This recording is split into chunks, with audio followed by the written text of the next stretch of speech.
Pero tandaan mo, ang mga bagay na hindi mo pinaghirapan, madaling mawawala sa'yo yan.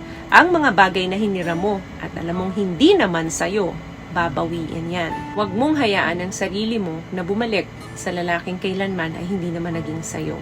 Maitim ba skin? Underarm at singit mo? K-Skin ang bahala sa'yo. Premium ang ingredients, paraben-free and sulfate-free, and FDA-approved, kaya safe for everyone. With K-Skin, ibalik ang alindog mo. Huwag nang magpahuli.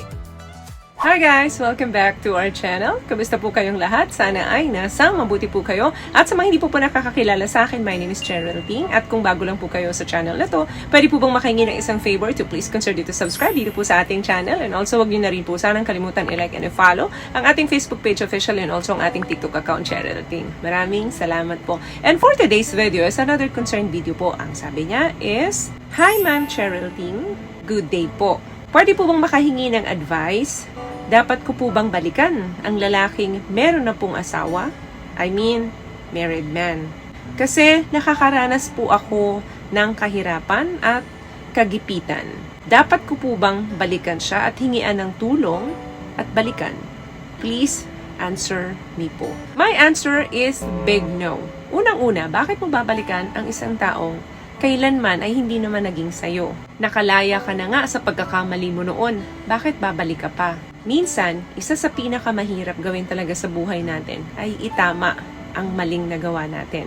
Lalo na kapag sinusubok tayo ng kahirapan at kagipitan sa buhay. Pero tandaan mo, ang mga bagay na hindi mo pinaghirapan, madaling mawawala sa'yo yan. Ang mga bagay na hinira mo at alam mong hindi naman sa'yo, babawiin yan.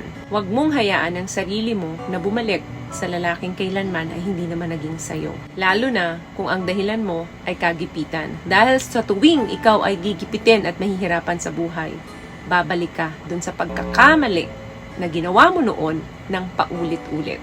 Gawin mo yung mga bagay na tama. Gawin mo lahat yung alam mong kaya mong gawin mo. Meron kang 2 kamay, 2 paa, healthy ka, gamitin mo yung mga bagay na yan. Mag-umpisa ka sa maliit na bagay na pinaghirapan mo. Dahil once na ang maliit na bagay na to ay napalago mo, maliit na negosyo man ito or trabaho, tandaan mo, babalik yung kumpiyansa mo sa sarili mo. Babalik ang dignity mo bilang isang babae. Every time na babalik ka sa taong ito, pinapakawalan mo yung dignity mo at yung pride mo. Inaalis mo yung value mo sa sarili mo.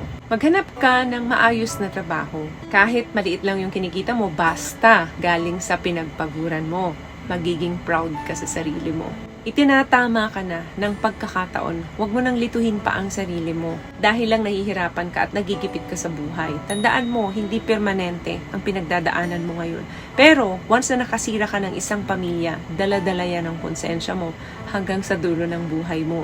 Maaring ngayon, hindi mo pa nararamdaman yan dahil ang akala mong solusyon, yan pala yung kumunoy na magpapalubog sa'yo sa kinatatayuan mo ngayon. Yan pala yung mag-aalis ng pride, dignity, and value mo sa sarili mo. Hindi pala solusyon ang naiisip mo, kundi ikapapahamak mo. Yun ang ibig kong sabihin. What I love about this product, itong No More Dark Secret ng K-Skin, bukod sa may advanced whitening na siya, na kung saan pwede niyang matulungan na pumuti yung mga singit-singit mo, moisturizing, meron siyang anti-irritation, antibacterial, maintain healthy pH level. Hindi lang pambabae, meron din po tayong pang-lalaki. Bakit hindi ka mag-umpisa sa malinis na paraan? Yung ikaw na alam mong sa sarili mo, kaya mo naman. Pero napaghihinaan ka dahil alam mong may taong tatakbuhan ka. At yan ang married man na nabanggit mo. Hindi mo na dapat siya balikan.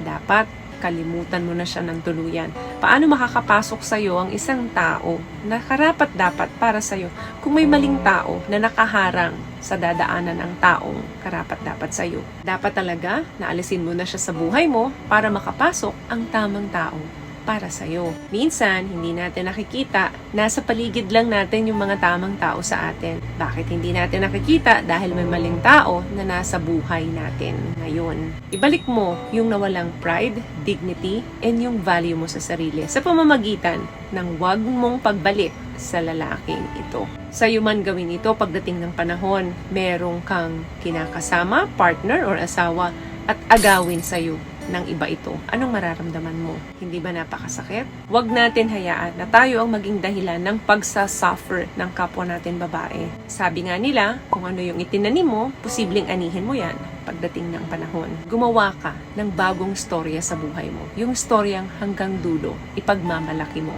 At ipagmamalaki ng mga anak mo at ng pamilya mo.